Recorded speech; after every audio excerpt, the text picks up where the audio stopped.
Here. Mr. Kilgore, Here. Dr. Mason, Here. Mr. Samuels, Present. Ms. Smith, Here. Dr. Woodhouse, Here. Ms. Cherry. Here. Here. Thank you. Let the record reflect, Ms. Bowers, that all members of the school board are present and accounted for, to include our student liaison member, Mr. Joey Bowers. The next item of business is item 1.02, adoption of the agenda. Do I hear a motion? Madam Chair, move approval of the agenda. Second. It has been properly moved by Mr. Kilgore and seconded by Mr. Samuels that we approve tonight's agenda. Is there any discussion? Hearing none, Ms. Bowers, please call for the vote. Ms. Henry, Aye. Mr. Kilgore, Aye. Dr. Mason, Aye. Mr. Samuels, Aye. Ms. Smith, Aye. Dr. Woodhouse, Aye. Ms. Cherry. Aye. Motion carries. I'd like to point out before we move to the consent agenda that the board is holding this virtual meeting because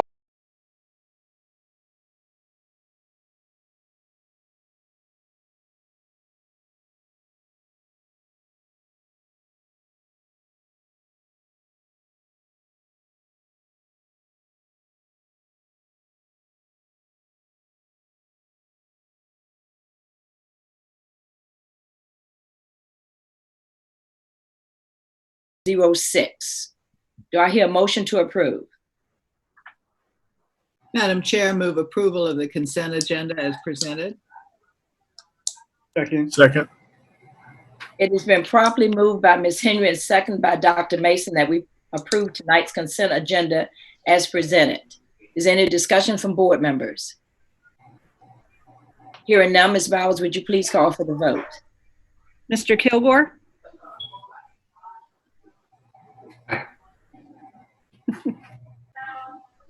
Dr. Mason, Aye. Mr. Samuels, Aye. Ms. Smith, Aye. Dr. Woodhouse, Aye.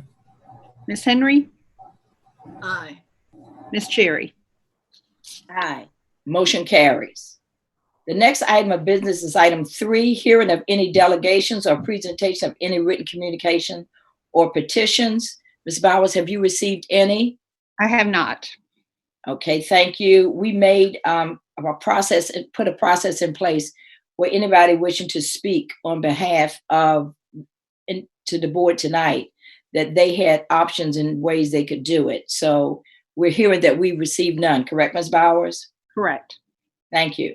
Moving to item 4, it is deliberation, and it's item 4.01, special education plan, 4.02, the Perkins plan, and 2020-2021 Rights and Responsibility Handbook. And I'll start with 4.01, the special education plan. Good evening, Madam Chair Carey, Vice Chair Kilgore, school board members in the Hampton community. I come before you this afternoon or this evening to provide information pertaining to the Division of Special Education Part B flow-through annual plan. This application is required yearly, so on an annual basis, and it's required to ensure that we go over and propose a spending plan for funds allocated by the federal government based on requirements and outlines in the application. At this time, I will share my screen with you with the presentation. Okay.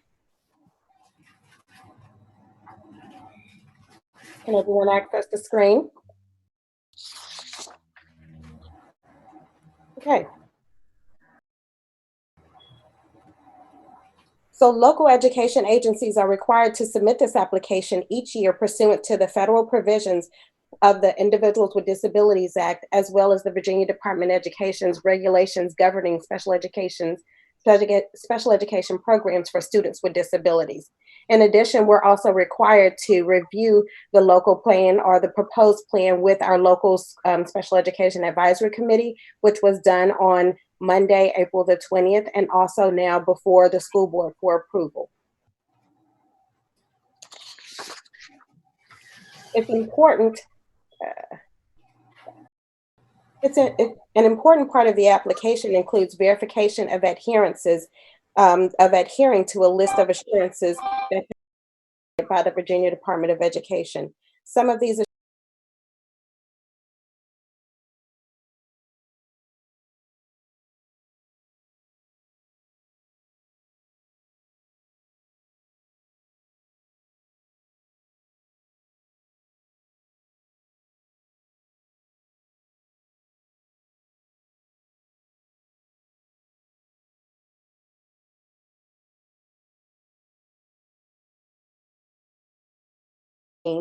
also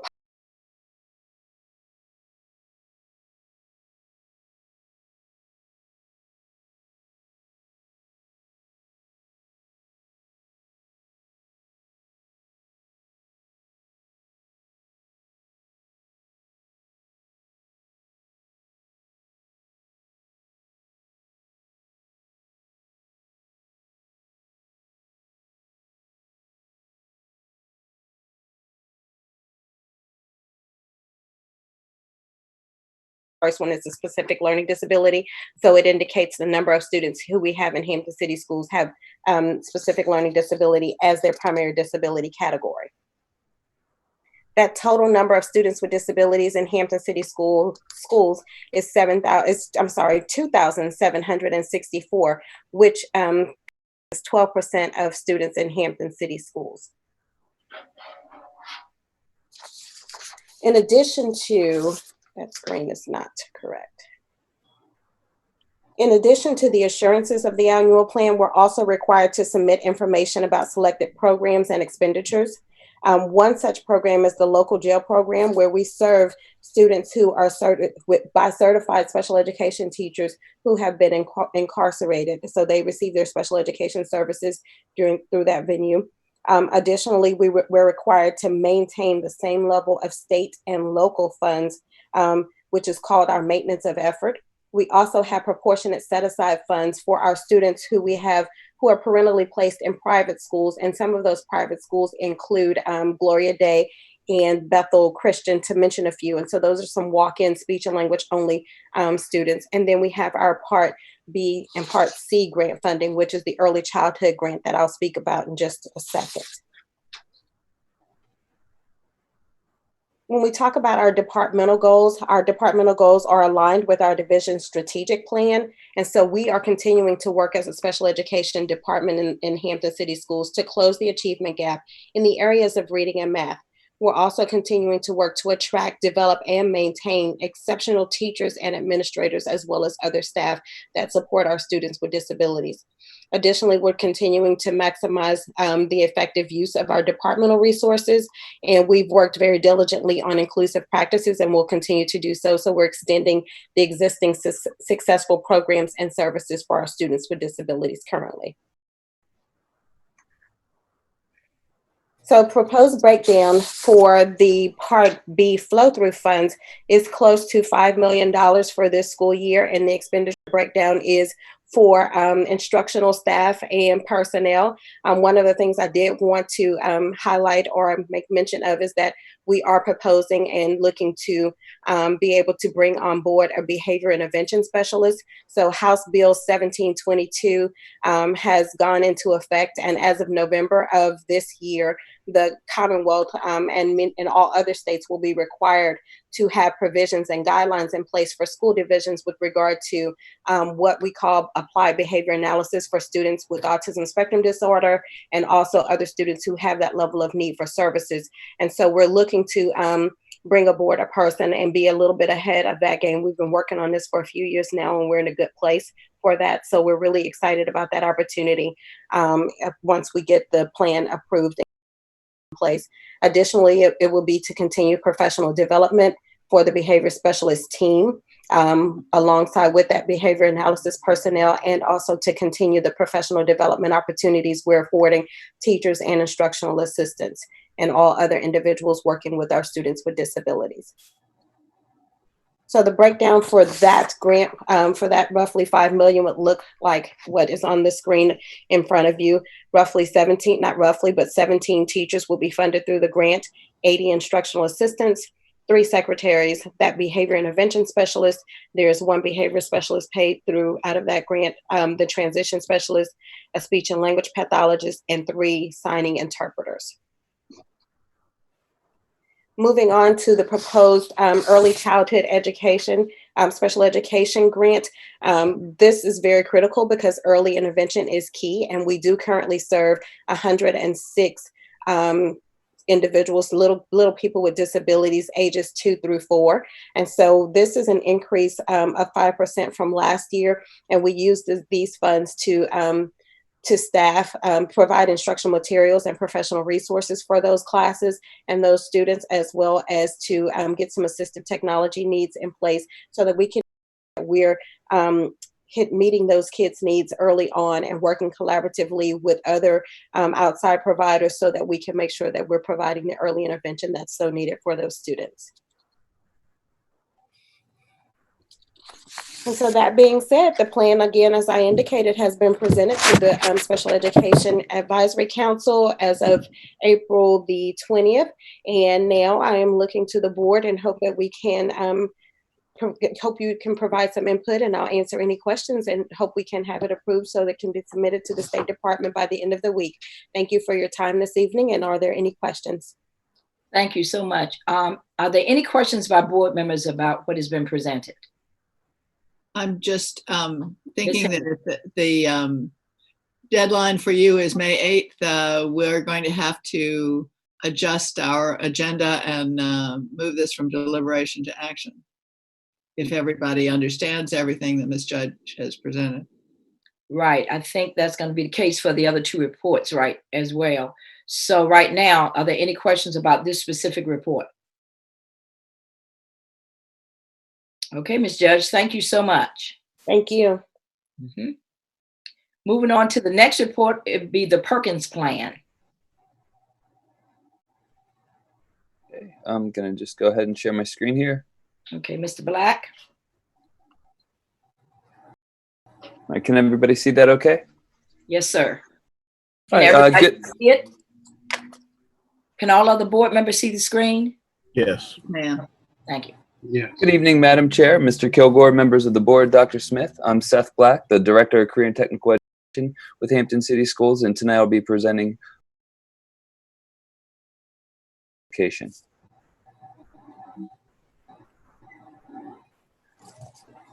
A little background on Perkins 5. The Strengthening of Career and Technical Education for the 21st 31st in 2018. The measure reauthorized Carl D. Perkins' Career and Technical Education Act of 2006 and continued Congress's commitment in providing nearly $1.3 billion annually for career and technical education programs.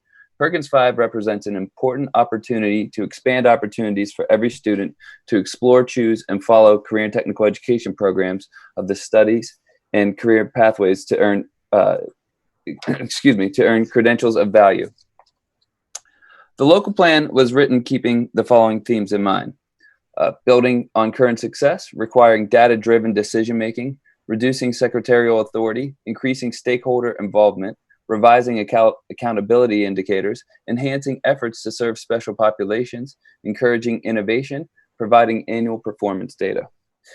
You probably noticed when you were reviewing the plan that Hampton City Schools exceeded Virginia's agreed upon performance levels in each indicator for all completers and special populations where applicable. The annual performance assessment is comprised of 13 standards. I'm proud to say that during the technical education director and upon looking at previous year's plans, this is the first time in recent memory that Hampton City Schools has met all 13 standards.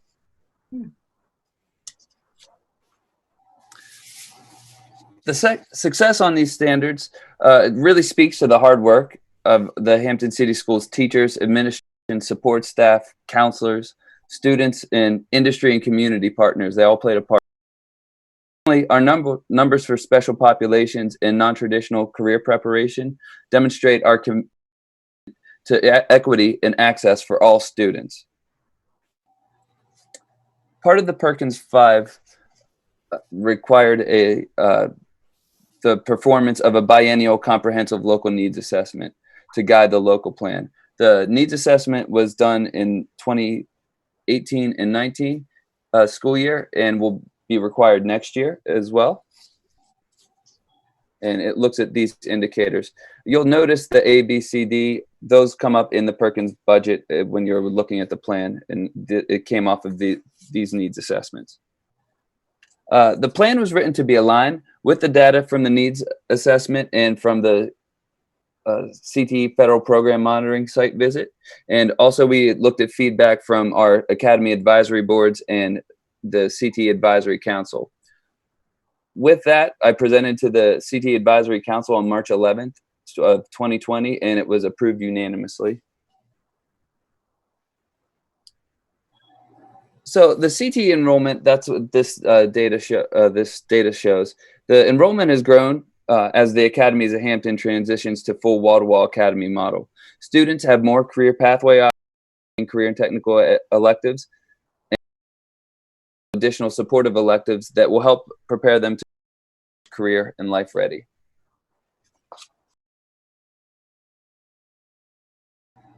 So the goal of this grant is to provide high quality career and technical education for all students. And we'll do that by strengthening and improving academic and technical skills, provide experiential and work-based learning opportunities for our students, the improvement, expansion, and modernization of labs, and also the recruitment, preparation, retention, and training of teachers and administration and staff. This slide is just shows the overall expenditure categories in the budget. This budget was based off of the 2019-2020 grant when the 2020-21 allocations are released by state.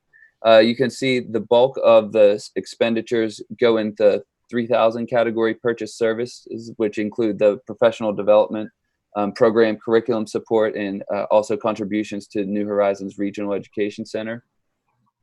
The other big expenditure is with the capital outlay and equipment. This is used to modernize labs, ensure that our students are using up-to-date instructional resources, getting hands-on experience with the up-to-date equipment that is aligned with the type of technology that they'll encounter when they enter the workforce. And it all comes off of the state-approved equipment list. And that is the skinny of it tonight. If anybody has any questions, I'd be happy to answer them now. Thank you, Mr. Black. Are there any board members who have questions about this report that was just presented to us? Madam Chairwoman, I do have a question. Is that a comment? Is that Mr. Samuels? Yes, ma'am. Recognizing Mr. Samuels. Yes, sir. Hey, Seth. Hey, you I doing? have a comment on the 2019-2020 enrollment. I saw that there was a significant increase of approximately 59%. Yes. Could you elaborate as to what you believe is the reason for such a significant increase in the enrollment for this particular school year? Sure.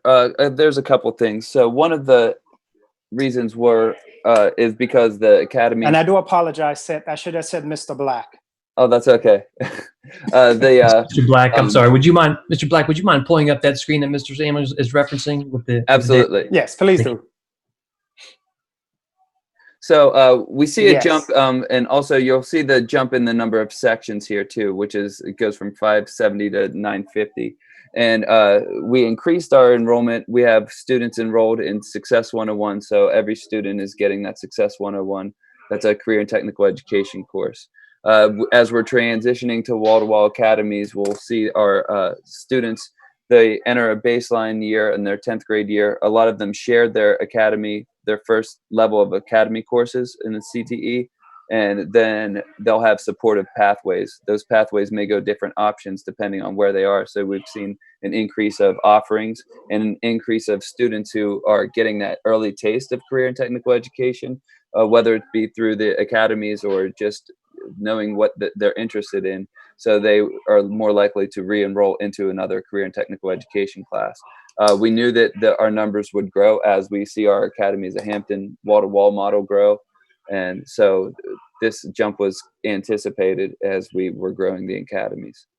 But also, I believe also you're going to have more students in the classes as well, because they are, like I said, they're getting that early exposure and they're getting into other global electives that might be a career and technical education global elective that will support their career choices.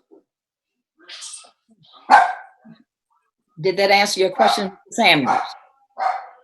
Absolutely, absolutely. Okay, thank you. Any other questions from board members? Just a comment, Madam Chairman. I get to be on the advisory committee this year, which I always enjoy. And was one of the last weeks we were in session that we got to meet with all of the committee, and the report was very well received by our partners who participate, and they also can see what a good job that Mr. Black has done in getting this prepared, and how much our students will benefit and our teachers benefit from the equipment and from the staff development that goes with it. Excellent. Thank you. Any other questions or comments from board members?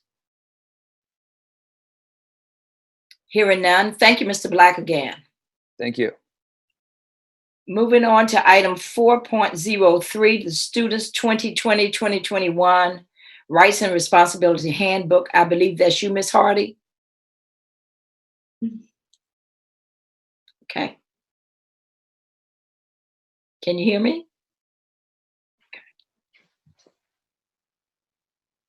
I wanted to defer if our wonderful leader, Ms. Hatcher, wanted to share anything. I want to thank you all very much for allowing me to present this evening.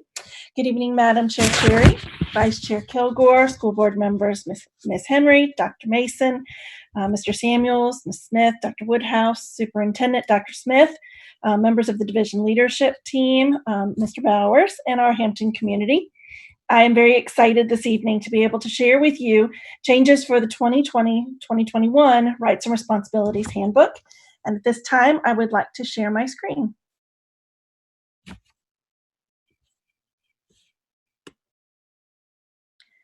And does everybody have a good view? Okay, great. All right. Let's see. So the proposed changes for the 2020-2021 handbook are some significant items. In order to help our stakeholders navigate and locate the information throughout the handbook more efficiently, we've reorganized all of the entries so that each item in the handbook is sorted and grouped into 6 categories. And the categories are student safety and privacy, student attendance, student learning, student support services, student behavior, and student conduct policies. And we've made some language changes throughout to align with the updated school board policies, the Virginia State Code, and the Hampton Community Resources. The most significant change in the handbook, those changes are relative to the Code of Conduct, which is now based on the Virginia Board of Education's model guidance for positive and preventive Code of Student Conduct policy that was approved in 2019. And I'll talk more about that when we get to that section. So we worked with executive directors, senior directors, directors of the departments that are listed here to clarify the language relative to specific policies and information. So you can see there were a number of people involved in ensuring that we had the most up-to-date, accurate, and aligned information throughout the handbook.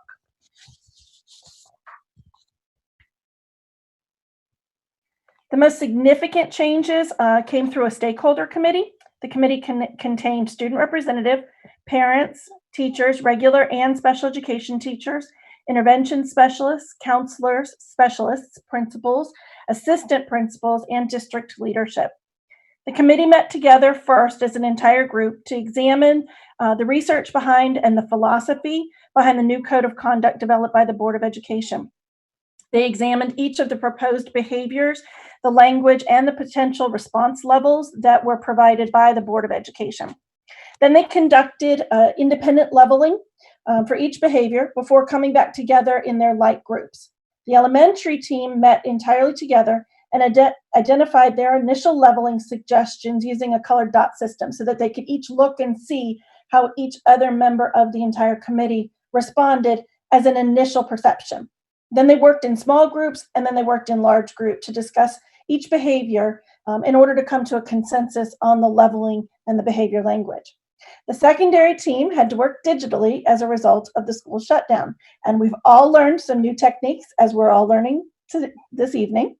And using a Google form, they were able to do their initial leveling responses, and then I tallied those and provided a visual to each member so that they could see the distribution of initial responses. Then we met collectively through Zoom, and we discussed each and every behavior in order to come to a consensus.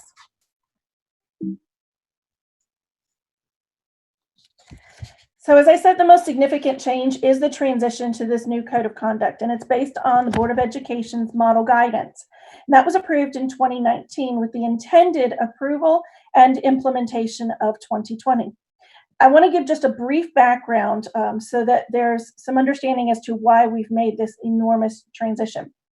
The first formal statewide code of conduct in Virginia was developed in '94, and it was revised again in 2004, but that was really only small revision based on some legislation. It was very consistent with the zero tolerance policies and mentality of the 1980s and 90s, so it was very sanction heavy. It really focused on discipline in terms of suspensions. Extensive research over the last 30 years has identified inequities that exist in traditional discipline models, which explore only discipline options in terms of consequence and not instruction. And there are huge correlations between those types of traditional suspension or sanction heavy codes of conduct and issues with student learning, confidence, engagement, communication skills, academic progress, things that lead them to fall behind, get retained, fail, drop out. And unfortunately, there is a correlation between those and participation in juvenile justice systems. And it creates this spiral effect from which our young people struggle to escape. Virginia is one of multiple states that recognize this research and have been working to develop more proactive and preventive teaching methods to train appropriate student behavior. The Board of Education has been working for 2 full years to develop their proposed guidelines and the model, and it really is based in a complete shift in philosophy. It shifts how we think about and how we respond to student behavior. It's supported by extensive research, and it is a completely new framework that requires schools to approach behavior as something that can be taught, practiced, developed, monitored, and learned. Now, this does not mean that suspension is removed completely. It's about balance. The Board of Education's guidelines are designed to help school divisions to create our own comprehensive code of conduct system that includes teaching, including guidelines, guidance, and feedback, plus intervention, including internal and external supports and services, plus consequence, which could be loss of privilege up to sanctions such as suspension. It creates a more balanced and equitable approach to how we deal with discipline and behavior. Hampton City Schools has been working on the foundations of this for multiple years, and we are ready to make this next step. Research shows that our students cannot be expected to intuit appropriate behavior. Adults in schools are responsible for teaching and providing feedback necessary to reinforce appropriate behavior and to correct inappropriate behavior. Effective implementation of any code of conduct is going to require that schools provide appropriate instruction to help students recognize appropriate behaviors, teach, be explicit, help children practice those across multiple settings, receive feedback to help them adjust, gain reinforcement, and then, of course, we reteach or we address based on data. So the behavioral system really is a data-informed process. It requires a balance to include appropriate consequence, but you have to have all 3 pieces in order to really transform how students behave.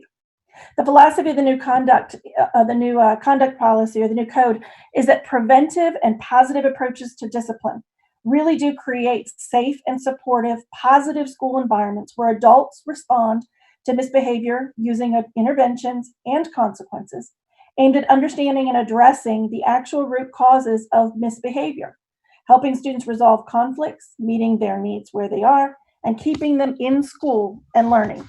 And we know if they remain in school and learning, they are more likely to stay out of misbehavior. Now, in order for you to really understand how this shift looks or the philosophy behind it, I want to examine just a few of the comparisons between the former system and the incoming system. And that we're just going to look at some of the main characteristics this evening. The former system was based on a coding system called the DCV, or Discipline, Crime, and Violence Program. The new system is called SBAR, and the language and the coding under the SBAR system represents student behaviors and administrative responses. And you can tell just from the terminology to begin with, we're heading in a different direction. The former system really relied heavily on subjective language. It often was associated with police terminology such as defiance, disrespect, disorderly conduct. We called those the D codes. The new system actually uses language that defines how the individual or specific behavior impacts things like learning, operations, student safety, and the safety of staff, in order to help our schools to determine how to respond appropriately to each of the behaviors. The DCV system treated misbehavior as an intentional choice over which students have absolute control. And it really reflected on this as children, individuals, were either being compliant or non-compliant, as if there was nothing in the middle. The new SBAR system recognizes that human behavior is a reflection of an individual's response to many things. It can be a response to stimulus, life experiences, trauma, lack of understanding, and choice. This reinforces the belief that children, all children, can learn appropriate and desirable behavior if they're provided with the appropriate instruction, support, and consistency. The DCV system emphasizes a school's authority to suspend and to remove access to learning through a range of suspensions, exclusion, and expulsion. It was based on the belief that sanction would change behavior. The SBAR system focuses differently on the full range or a continuum of responses, including suspension for serious and dangerous behaviors, but it requires a tiered system response for preventive instruction, supportive and targeted intervention, and appropriate consequences. But sanctions alone, isolation, does not change behavior. And that's why this new system is going to take an entire shift in philosophy as well as practice.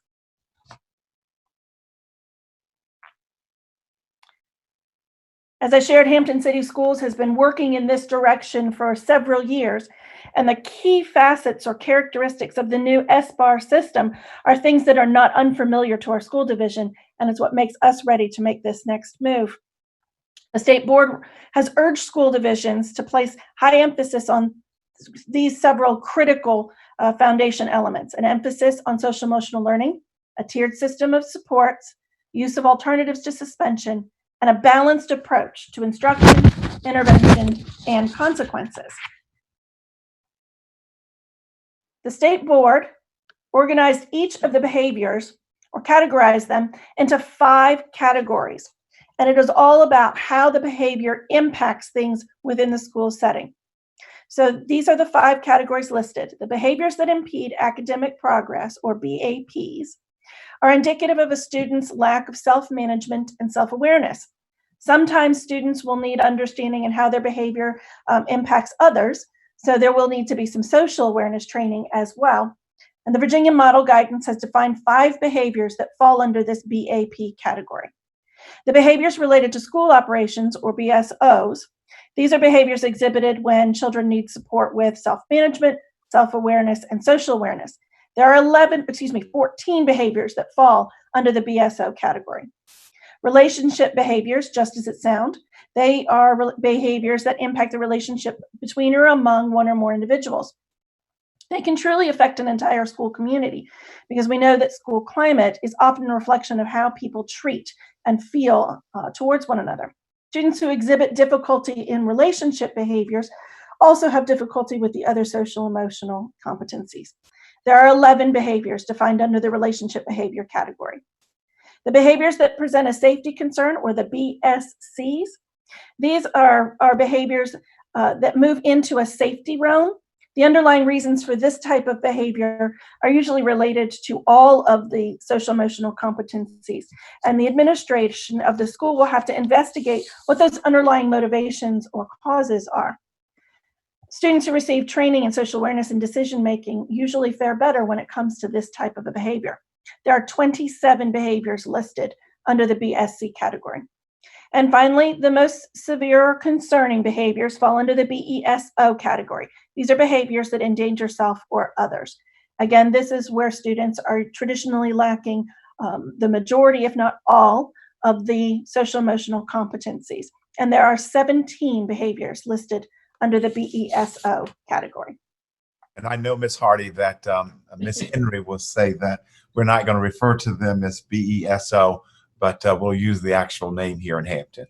You could see my face. I was saw your writing it down. So I'm and truly the entire philosophy is truly about impact. Those acronyms are going to be used in the coding relative to the student information systems or Power School that we use. But truly, when we talk about a behavior, we're going to be talking about what is the impact of the behavior? How did it impact safety, operations, or learning? And the reason we're doing that is because we want to not only align the most appropriate responses, we also want to help students understand the impact of their behavior, because that's part of the learning process. Hampton City Schools has also developed a leveling system through guidance provided by the Board of Education. And this leveling system is how we will determine dispositions for each of the behaviors. Hampton City Schools has actually used a leveling system for years, although some school divisions have not. We are required to apply this leveling response and intervention system when students do not meet expectation. The elementary responses are applied to students in K through 5. The secondary level of responses are applied to students in grades 6 through 12. In level 1, these require a classroom-based response, intervention, and management. Prior to any administrative or office involvement in a student behavior issue, teachers are to support students in acquiring behaviors expected in the school setting. Depending on the setting and the context, teachers have a discretion to exercise a variety of classroom-based responses. This is new because under old systems, there were no differentiations between classroom-based and office-referred. We now identify the need for that first level of training, teaching, support to be at that classroom level. Behaviors that can be referred to the office for administrative or support staff intervention or response fall under levels 2 through 5. Administrative staff will evaluate the circumstances. They will collect the data from the incident. They'll evaluate the severity, the frequency, the impact of the behavior to determine the appropriate responses to apply from among the different options available at the given level. Administrators have the discretion to exercise a variety of interventions and utilize human resources in response to behaviors prior to getting to the point of sanctions. And they have to work within the levels that are assigned to each behavior. This actually represents more of a continuum response to ensure a balanced approach to teaching appropriate behavior, providing intervention, and providing supports based on the circumstances or the student's needs, as well as applying the consequences that will help to maintain accountability. This is what it'll actually look like in the handbook. This is one example. This is the behaviors that impede academic progress category with the 5 behaviors identified. You can see the column that indicates the level that can be applied for K5 and the level for 612. Each category has a chart just like this in the same format. Behaviors that require law enforcement notification will have a shield symbol. Behaviors that require substance abuse education will have a diamond symbol. And those that require threat assessment by the school will have a flag symbol. There are 74 total behaviors falling among these 5 categories. Each will be outlined in the handbook this way.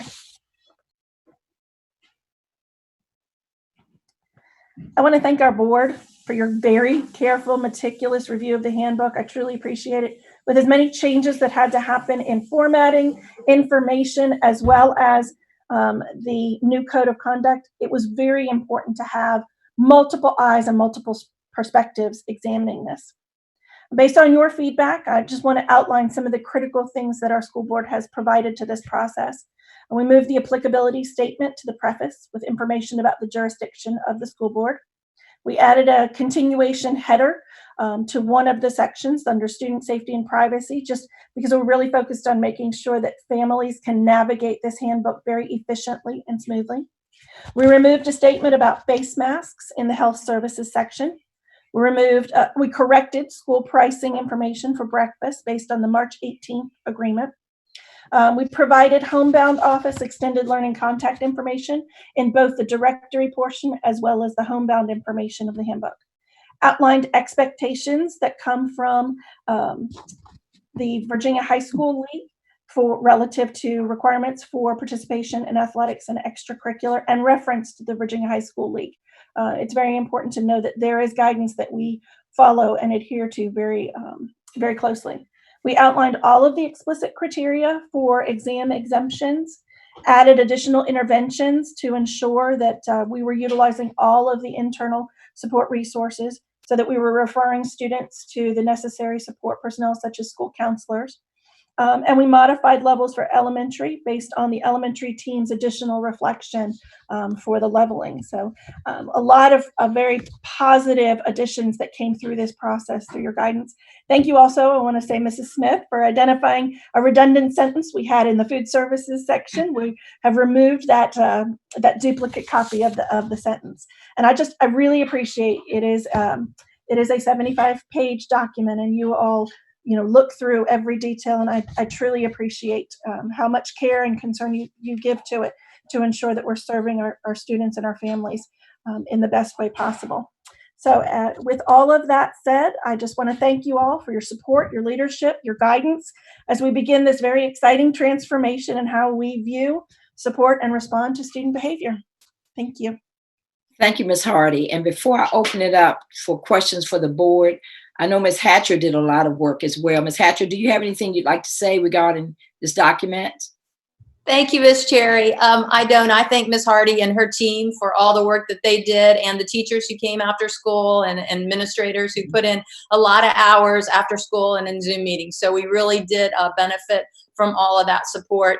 And we really are excited about the handbook. It's not always an exciting topic. It's business, but we are excited because we really think it's going to support teaching and learning and ensure that we have safe and secure environments, and also just teach those expectations in the socio-emotional learning. And right now in this crisis time, I'm excited that we have that work going on, and our students are going to come back, and our families hopefully will have this document to help them. So thank you for that opportunity, and I'm glad to be here tonight. Absolutely. And it looks like there was a lot of collaboration going on, which I've always felt is the strength of our school division anyway. Any questions by board members?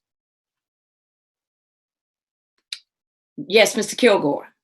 Not so much a question, a compliment. I also wanted to thank Ms. Hatcher and Ms. Hardy. You mentioned at the beginning of your presentation about this being an enormous transition. I know this was an enormous task to modify this manual, and the shift in philosophy and practice is very exciting. Also, just as a side note for Zoom meetings, Miss Henry sits next to me and I don't get to see her facial expressions. So tonight, being able to see her tense up with all these acronyms was just really awesome for me. We got all of them yesterday on our one-to-one meeting. So we got the facial expressions in Zoom. But anyway, I wanted to compliment you on the presentation and the content. It was, it's something that I've thought about a lot, and anyway, it's very exciting to see it actually start to happen. I agree. Thank you very much. Board members? Yes, Dr. Mason.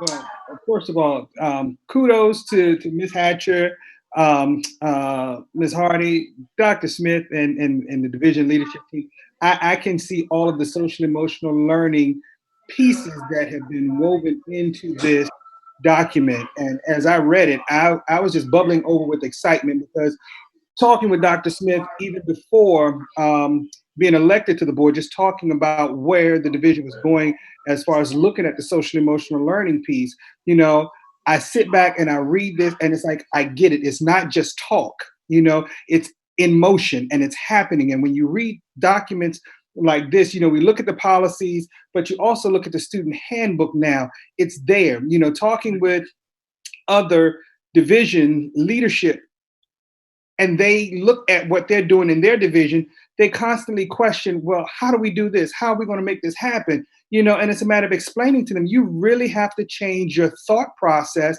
and your thinking when you're talking about moving in a particular direction. It's a way of life, you know, and I applaud where we're going as a division. And I thank you all for the hard work, because like I said, you can see this and how it's all working together. And so that's, you know, when you talk about social emotional learning, I could talk all day, but thank you very much. Awesome job. That's all I wanted to say. Thank you very much. Thank you. I'm very excited, as you can tell. We are definitely heading the right way, and we are going to be as intentional in working with children and their behaviors as we are with working with content. Great. And Dr. Smith, I think we've got the right people behind the project, don't you? Absolutely, Madam Chair. I'm encouraged by the great work that they're accomplishing on a daily basis, and we really appreciate it. And I want to say this in the support of the school board, you know, certainly with what Dr. Mason said, but unless you have in place a school board who clearly understands the landscape and that's supportive of this kind of work and culture within the school division, it's difficult to move forward. So, Madam Chair, I want to say thank you to you and certainly the school board for your leadership and your understanding and your desire to go in this direction as well. Thank you, Dr. Smith. Any other comments? Yes, Ms. Henry. Yeah, as a teacher, I always tried to explain to people that the purpose of grades is assessing what we need to study and not to sort children. Sometimes we look at grades as, you know, that obviously you're the smart child and you're the not smart child. And with regard to discipline, sometimes we think that the purpose of disciplinary action is punishment or consequence. And the consequence is really to change behavior. The purpose is to change behavior. It's not to say, okay, you get 10 lashes and you get 5 lashes. It's the point is that behavior needs to be changed. It needs to be addressed. And I really like the fact that we're going to train teachers and assert to parents and teachers that the first disciplinary action takes place probably very subtly in a classroom. Many things that teachers do to change children's behavior doesn't get written up somewhere. It's a question of walking over where they are, getting their attention, redirecting their behavior. You can watch a kindergarten teacher and they're disciplining children like crazy and nobody even notices they're not playing a game with them. You know, that. So I think it's important that we stress the positive influence that teachers have on discipline in the best possible ways. And the only thing we need to do is remind them that they have a partner in that right away, and that's the parent. And that a kind reminder to parents of things that are going on in classrooms averts big disciplinary issues later on. And so, you know, I know Dr. Smith knows I'm the person who always says, well, what is the consequence of serious actions? Because BESO actions are ones that I take very seriously. And if you didn't pay attention to the acronym, that was behavior that endangers self and others. And I think we need to make that very clear to students that that's absolutely not tolerated.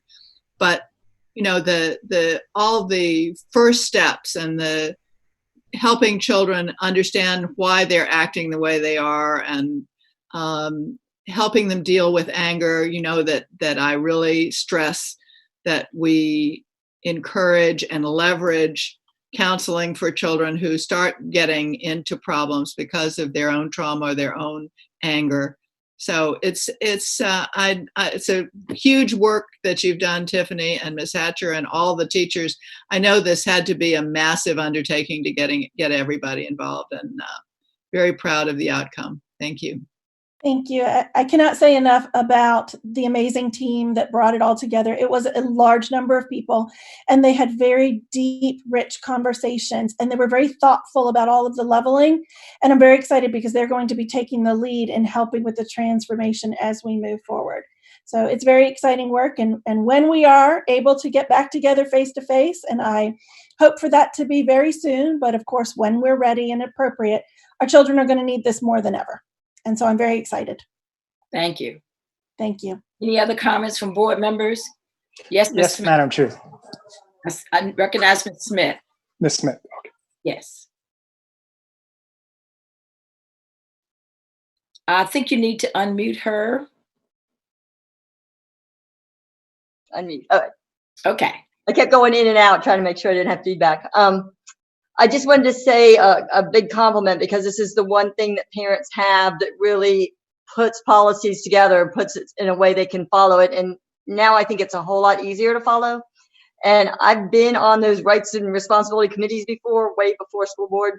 And it was much simpler changes than this. This is a big change. And I remember how contentious it could be, and so many people involved in trying to pull all that together. So I just really applaud how you got this all pulled together into a consensus in a way that makes sense, and it does make sense. So anyway, so thank you very much. That's all I'd say.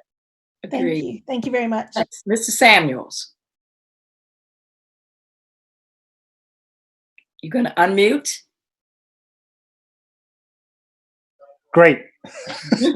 My apologies. I too would like to compliment Tiffany, Miss Hardy, and Miss Hatcher for their the work that they put in to such a large document, and with the new information.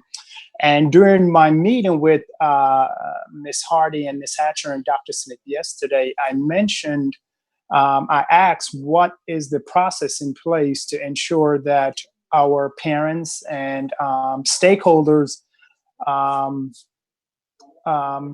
recognize or know the amount of, or the differences in the language. So I would like for Miss Hardy to share what she shared with me on yesterday about that process. We're going to use a series of videos to help families. They'll be able to access the video straight from our website, from Student Services website. And there'll be a series of 3 of them. One that explains briefly the structure of the document. So families that are used to, have had children in Hampton City Schools for years, are used to things being in a certain order. And so that will be a brief video that just explains to them how to navigate the book, how to access information quickly and efficiently. The second one, we'll talk about the policies that were updated over the last year, and those policy language revisions are embedded. And the third one will be the most comprehensive, and it will talk about the shift in the code of conduct. It'll provide a brief overview of the research behind it, as well as the structural elements and how the schools will be applying it, so that they understand all of the key differences in the handbook. Thank you. Any other board members have any comments? Yes, Dr. Woodhouse. You need to unmute, Dr. Woodhouse. Thank you, Madam Chair. What a wonderful presentation, Ms. Hardy and Mrs. Hatchett, on this student handbook. I think, and we can see there's a lot of work went into this. But if you could help me with frame 10, where we are talking about the leveled responses system. I was looking at level 4, where we're looking at the elementary school K through 5. Level 4, where it says in-school suspension up to 3 days.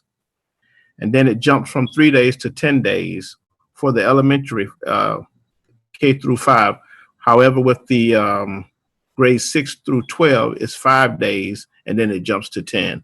Wanted to know what was the strategy behind that. She needs to be unmuted.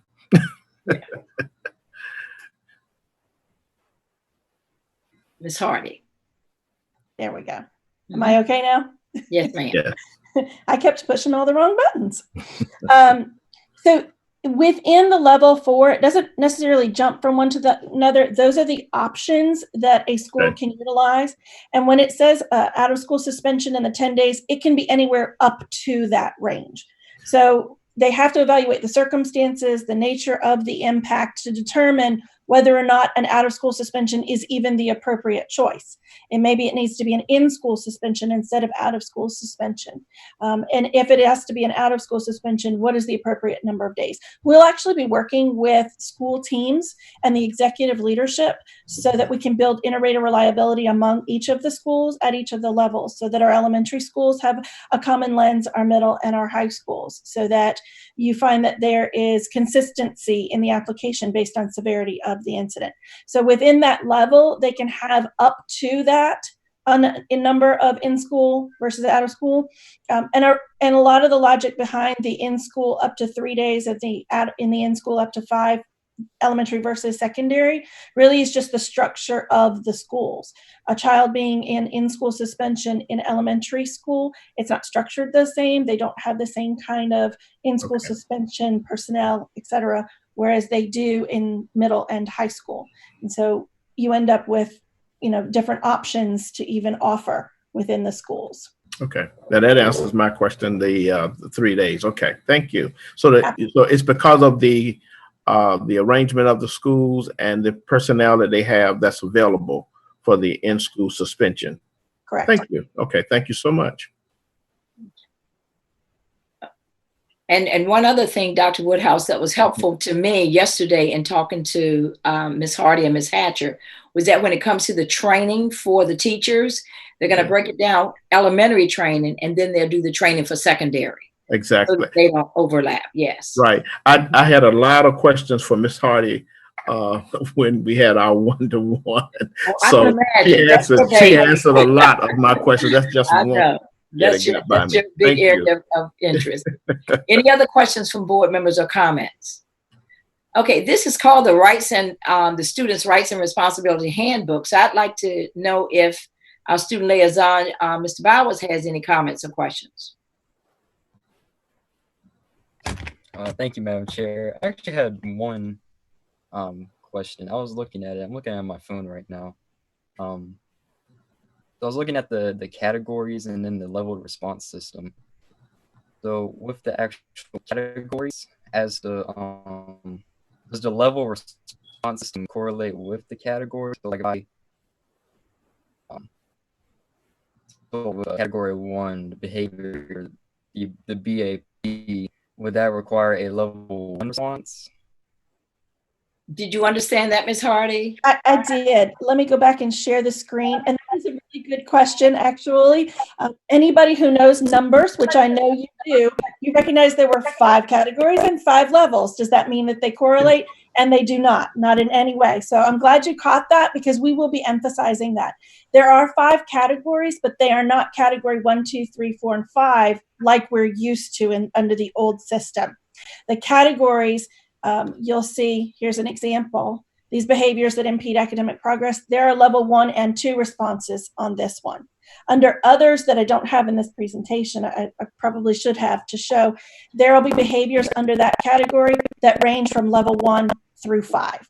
So the levels can be applied to any behavior within a category. It just depends on the severity of the impact. Okay. Does that answer that for you, Mr. Bowers? Yes, ma'am. I want to say, I actually really do like this change. I think it, I don't know how to explain it, but I really do like it. It's I think it makes it a lot less, not less strict, but less punitive. Yes. So I really do like the change and good work on that. Great.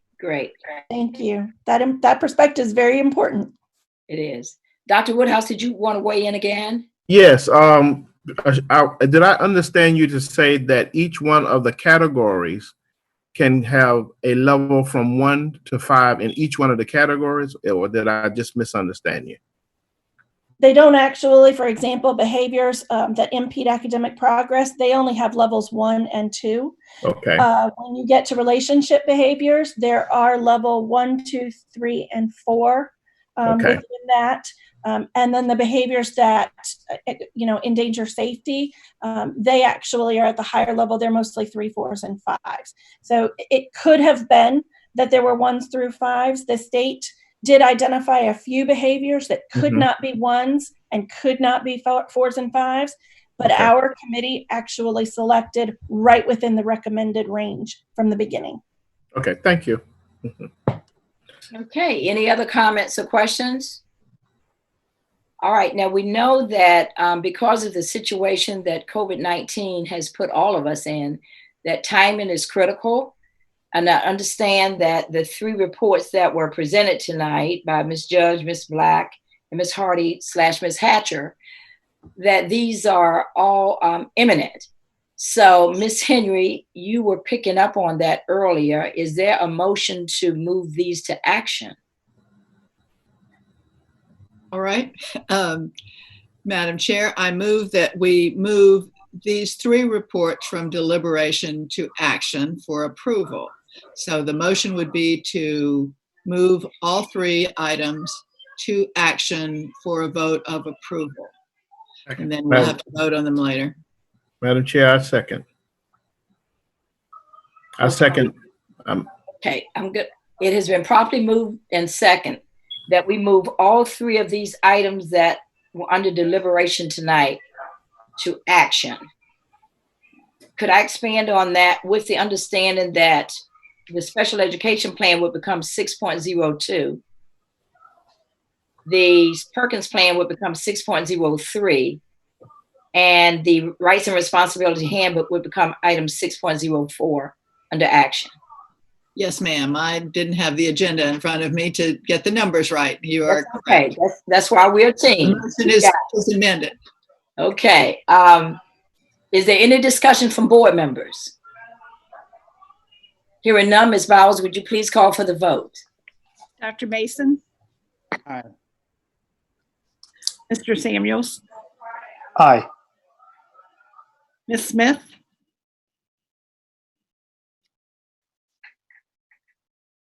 Okay. Dr. Woodhouse? Aye. Aye. Ms. Henry? Aye. Mr. Kilgore? Aye. Ms. Cherry? Aye. Motion carries.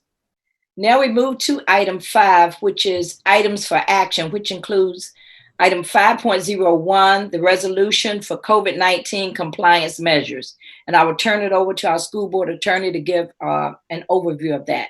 Ms. Reeves. Yes, Madam Chair. And just point of order, you just moved all of the others to 6. I got 5 points. Okay. And it should be 5. Got 5. Okay. Thank you.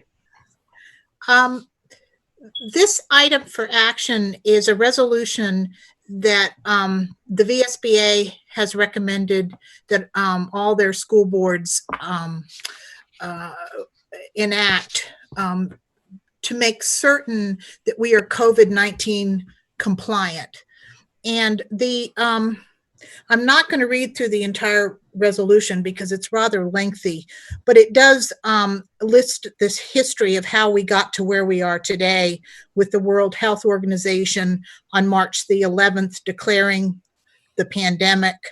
On March the 12th, the governor issuing Executive Order 51 declaring the state of emergency. And the next day, the president declaring a national emergency in response to the COVID-19. And so as a result of all of that, the Virginia Superintendent of Public Instruction has announced that numerous regulatory requirements will be waived as a result of what the governor and in fact, what was changed at the federal level. And this resolution now it identifies that enforcing requirements of existing policies could result and outcomes inconsistent with current laws and regulations as they exist after the waivers. So, for example, we have in place, and we have had in place for numbers of years, varying policies that speak to certain things like the regulatory requirements regarding awarding standard units of credit or locally awarded verified credits. And now there have been waivers issued with respect to those and many other provisions. And so as it stands today, your school board policies follow what the law was before all of these waivers were issued. And so now they're non-compliant.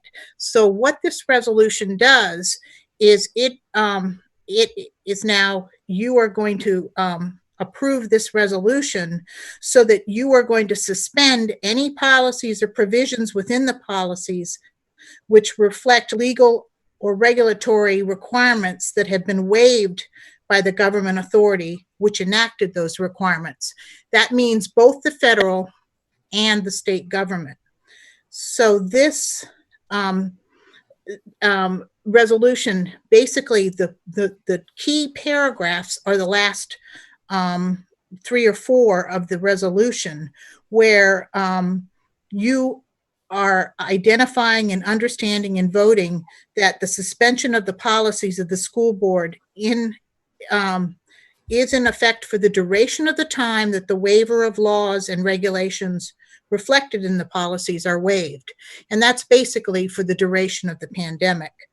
And you're also directing your superintendent to inform you with a list from time to time of any of the policies and regulations that are suspended during the duration of such suspensions.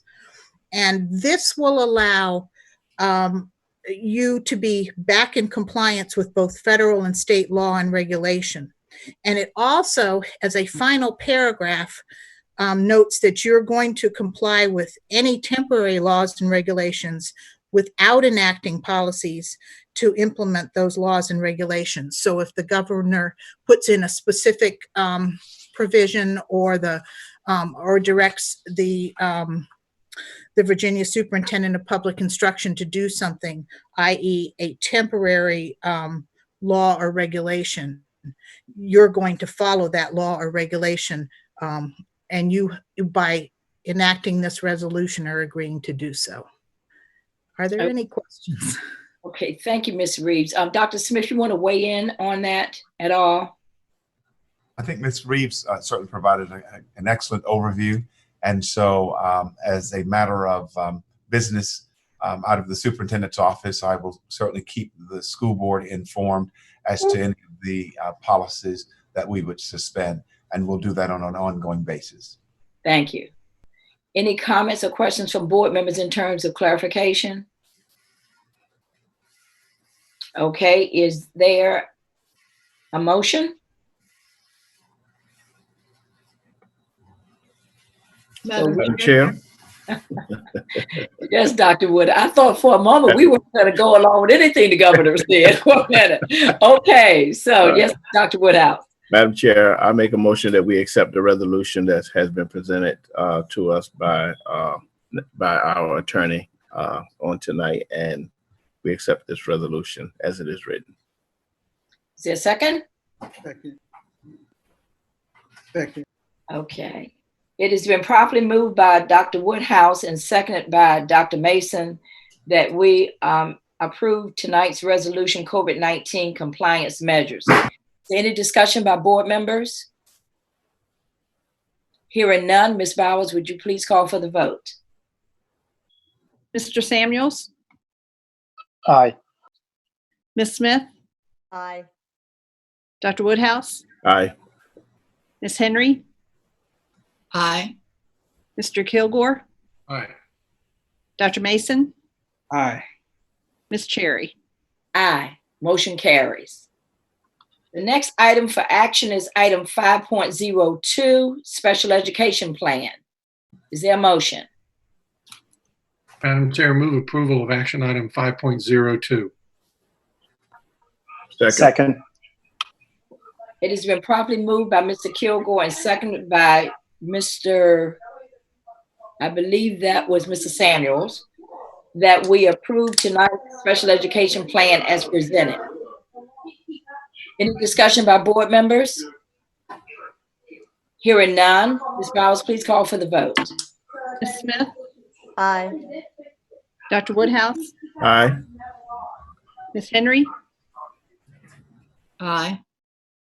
Mr. Kilgore, Aye. Dr. Mason, Aye. Mr. Samuels, Aye. Ms. Cherry. Aye, motion carries. The next item for action is item action 5.03, the Perkins Plan. Is there a motion? Madam Chair, I move approval of the Perkins Plan for, is it 2020, 2021?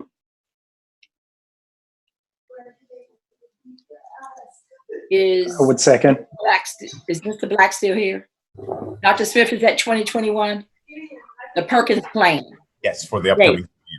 Okay. Is there a second? Second. Second. It's been properly moved by Ms. Henry and seconded by Dr. Woodhouse that we approve the Perkins Plan.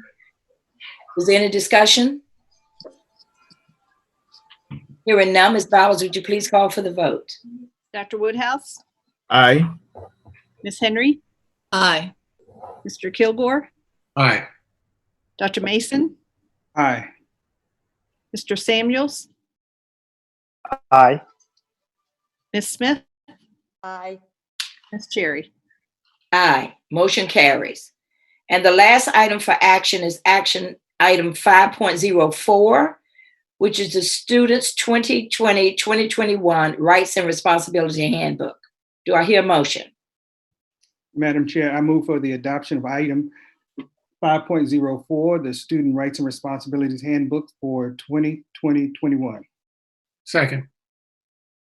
It has been properly moved by Dr. Mason and seconded by Mr. Kilgore that we approve the adoption of Students 2020-2021 Rights and Responsibility Handbook. Any discussion by board members? Hearing none, Ms. Bowles, please call for the vote. Ms. Henry, Aye. Mr. Kilgore, Aye. Dr. Mason, Aye. Mr. Samuels, Aye. Ms. Smith, Aye. Dr. Woodhouse, Aye. Ms. Cherry. Aye, motion carries. Now we move to action. We're actually item number 6, information. 6.01, the next meeting of the Hampton School Board is to be determined, but we can assure the public that we will keep you posted well in advance when that meeting will take place, whether it is virtual or in person.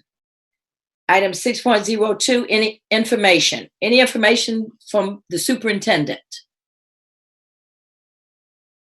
Thank you, Dr. Madam Chair. Just one observation to share with the board that, of course, we did provide our seniors as well as family members of seniors and the community at large information regarding upcoming graduation, which is certainly has been impacted by COVID-19.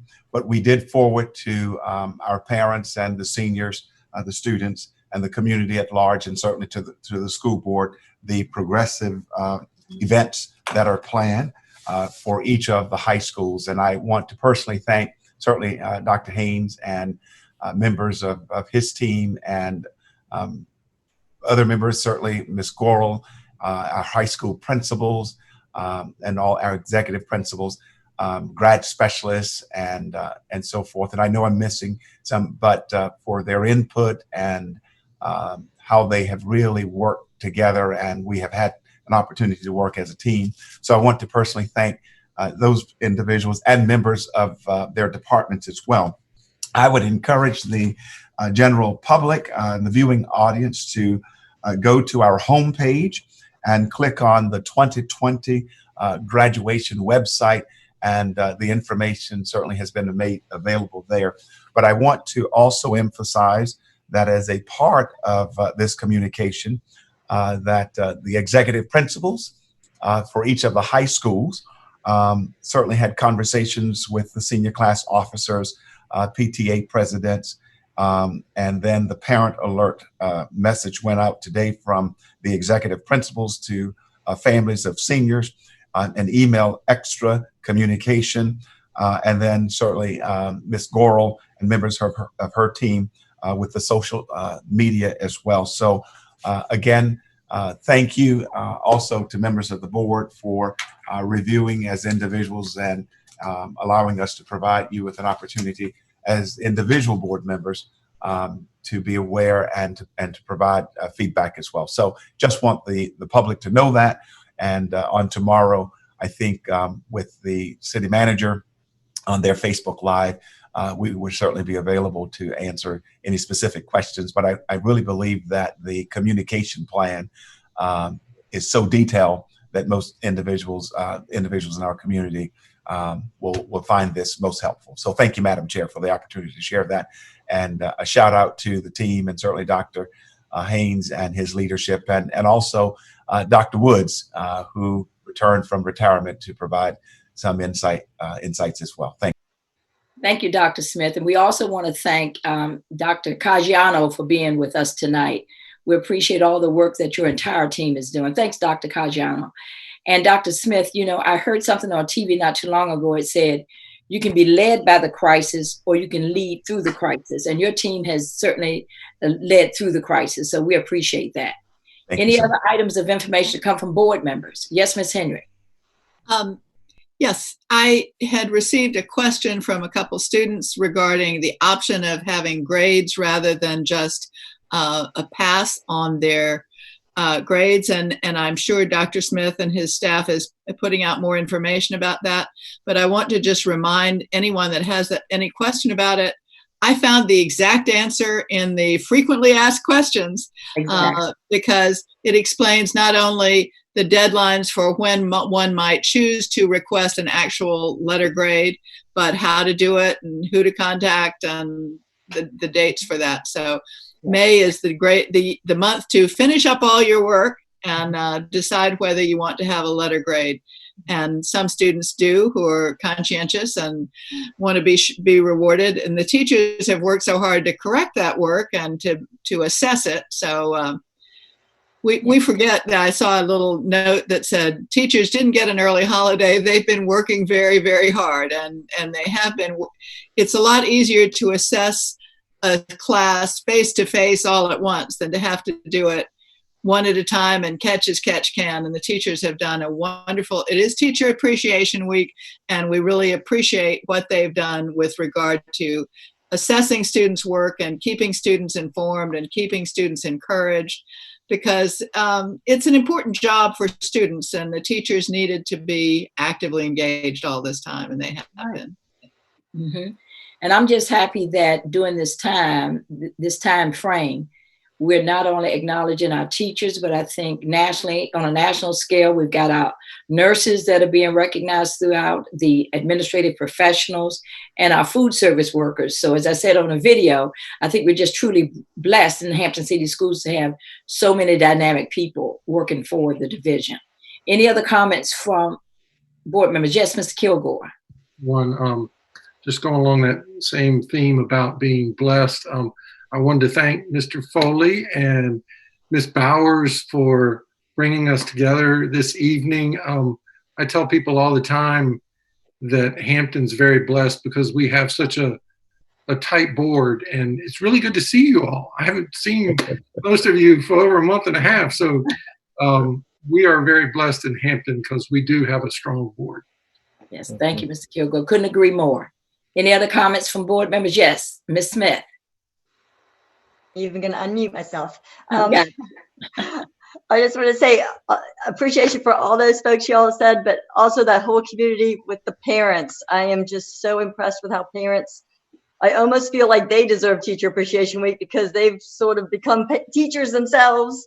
Yes. And they are learning how to do classroom management in their homes and how to motivate their kids and how to keep them on a schedule. And I couldn't do it. And our teachers themselves that have kids, they're trying to teach I don't know how they're all doing it, but I just got to say, I think our whole community, Hampton City Schools and the families are just all really coming together and making it work for our kids. So I'm just so thankful for this city.